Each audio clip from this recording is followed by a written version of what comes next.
The temperatures are dropping rapidly now, and a lot of plants are well past their best. So now's a great time to have a couple of pots full of plants that are going to give you some colour or flower or scent that you can place beside the front door or back door, just that you can admire as you walk by.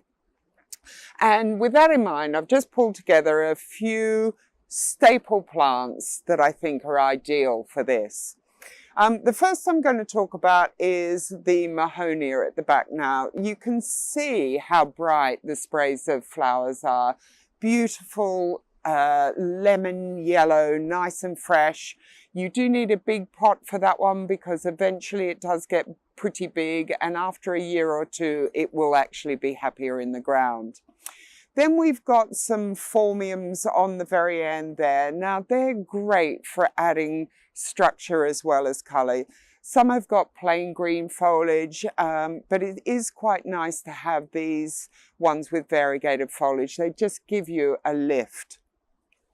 Skimmias here, you've got some that have got berries at this time of the year. That one is Skimmia rubella, and they're just the flower buds that you can see, but they last from autumn through to spring, so give you loads of colour. And if you buy them small enough, you can either just pop them into window boxes.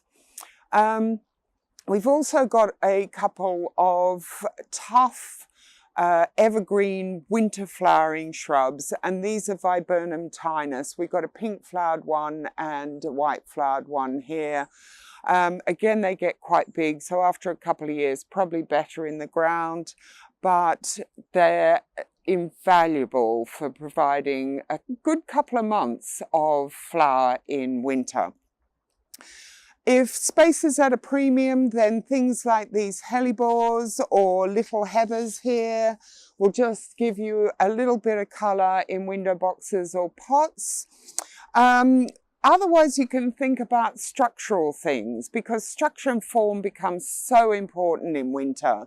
Things like this box ball here, or even these half-standard camellias, laden with buds, which are just starting to open now. So these are going to be in bloom in the darkest months of the year. So there we are, just a few ideas that's just going to lift the spirits in winter.